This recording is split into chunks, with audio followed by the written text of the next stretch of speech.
बच्चों, कल मैंने आपको एल्कोहल के रासायनिक गुण पढ़ाए थे।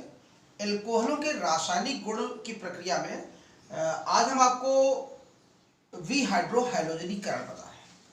नहीं, विहाइड्रोजनीकरण एल्कोहल का रासायनिक गुण एक और है, विहाइड्रोजनीकरण।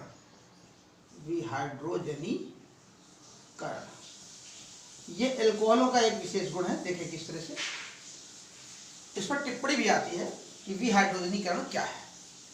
देखिए, किसी एल्कोहल की वाष्प को यदि कॉपर की नली में 300 डिग्री सेल्सियस ताप पर प्रवाहित कर दिया जाए तो एल्कोहल से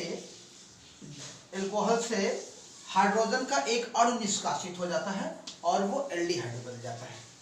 तो देखिए इस तरह से ये H2 बाहर हो जाएगा और ये बन जाएगा RCHO और प्लस H2 बाहर हो जाएगा। यदि यही प्रक्रिया द्वितीयक एल्कोहल में की जाए तो देखिएगा RCHOHR। द्वितीयक एल्कोहल को कॉपर की नली में 300 डिग्री सेल्सियस पर प्रवाहित किया जाए तो इससे भी हाइड्रोजन का एक अणु निकलता है। देखिए, एक ये हाइड्रोजन और एक ये, यहाँ से H2 बाहर हो जाएगा, ये हाइड्रोजन का अणु एक निष्कासित होगा और यहाँ पर एक CO आ जाएगा, यानी RCOR डैश, ये कीटोन बनाएगा। यानी द्वितीयक एल्कोहल का विहाइड्रोजनीकरण करने पर कीटोन बनता है, जबकि प्राथमिक एल्कोहल का विहाइड्रोजनीकरण करने पर एल्डिहाइड बनते हैं।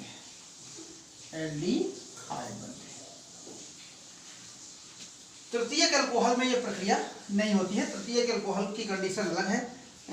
देखिए तृतीयक एल्कोहल की कंडीशन इस तरह से देख लीजिए। एग्जाम्पल के तौर पर CH3 CH3 नीचे CH3 और ये OH। तृतीयक एल्कोहल की वाष्प को यदि कॉपर की नली में 300 डिग्री सेल्सियस ताप पर डाला जाए तो इसमें एल्डिहाइड या कीटोन नहीं बन पाते। ये अलग रिएक्शन देता है। इसमें इस कार्बन से OH निष्कासित होता है, तो इससे जुड़े हुए किसी भी कार्बन से, यदि इस कार्बन से जुड़े हुए इस कार्बन से या इस कार्बन से जुड़े हुए इस कार्बन, दोनों में से किसी से भी हाइड्रोजन का एक अणु निष्कासित हो जाता है। चलिए हम यहाँ से निष्कासित करते हैं। यहाँ से H और यहाँ से OH, जल का एक अणु निष्कासित हो जाता है और यहाँ पर ये इन दोनों कार्बन के बीच में डबल बॉन्ड क्रिएट हो जाता है, यानी CH3C और ये डबल बॉन्ड आगे CH2 और नीचे ये CH3। तो ये बन जाता है 2-मेथिल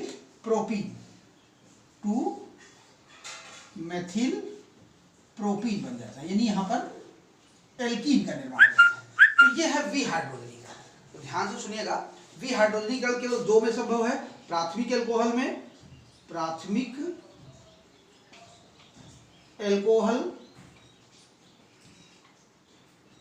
और ये द्वितीयक एल्कोहल।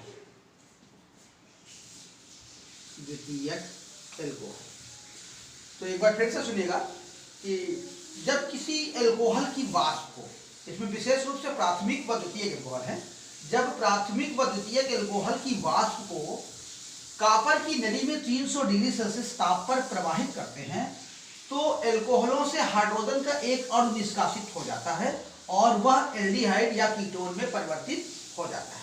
यह अभिक्रिया विहाइड्रोजनीकरण कहलाती है। तो जबकि तृतीयक एल्कोहल में हाइड्रोजन का अणु निष्कासित नहीं होता, तृतीयक एल्कोहल में जल का अणु निष्कासित होता है और एल्कीन बनती है। तो बात क्लियर हुई। यानी प्राथमिक और द्वितीयक एल्कोहल में विहाइड्रोजनीकरण की क्रिया संभव है, जबकि तृतीयक एल्कोहल में संभव नहीं है। तो और कंडीशन है कॉपर की नली और 300 डिग्री सेल्सियस ताप। प्राथमिक एल्कोहल से एल्डिहाइड बनते हैं और द्वितीयक एल्कोहल से कीटोन का निर्माण होता है। क्लियर। अब इसके बाद एक और हेडिंग देखिए, ल्यूकास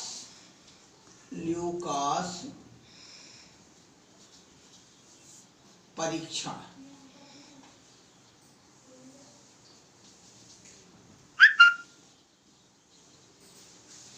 ल्यूकास परीक्षण क्या है, ध्यान से सुनेंगे।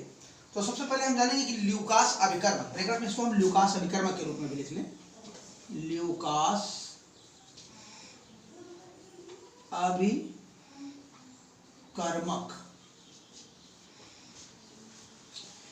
देखिए ल्यूकास अभिकर्मक किसे कहते हैं?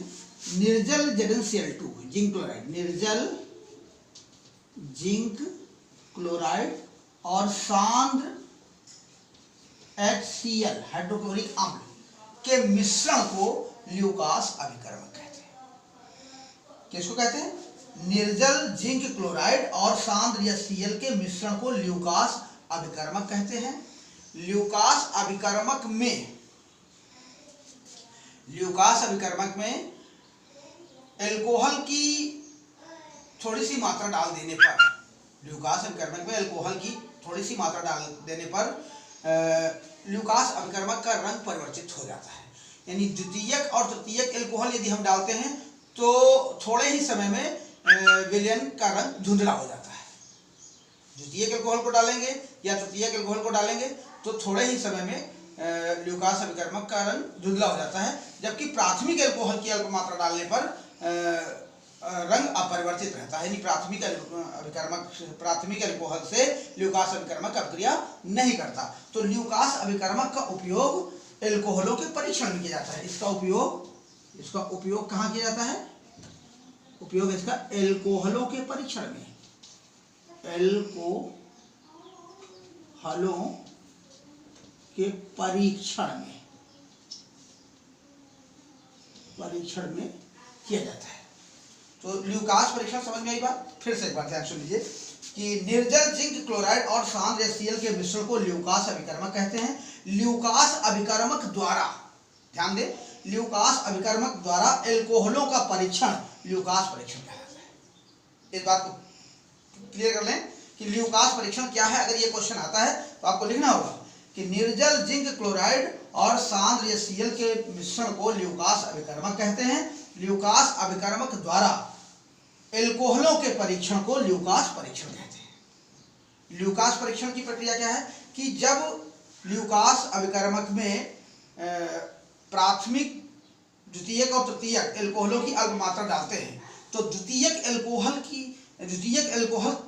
तुरंत विलयन को धुंधला कर देता है और तृतीयक अल्कोहल कुछ मिनटों में या कुछ क्षण बाद धुंधला करता है, जबकि प्राथमिक अल्कोहल से अभिक्रिया नहीं होती है। तो इस प्रकार अल्कोहलों का परीक्षण कर लिया जाता है कि दिया हुआ अल्कोहल प्राथमिक अल्कोहल है या द्वितीयक अल्कोहल है या तृतीयक अल्कोहल है। तो ये इंपॉर्टेंट है। ल्यूकास अभिकर्मक क्या है, ये अक्सर पेपर में आता है और ये भी हाइड्रोजनीकरण भी पेपर में आता है। तो बात क्लियर हो गई।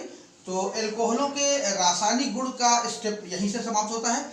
इसके बाद अब हम आपको आगे का स्टेप पढ़ाएंगे, तो इसको पहले क्लियर कर लीजिए, इसका नोट बना लीजिए और फिर आगे हम बताएंगे।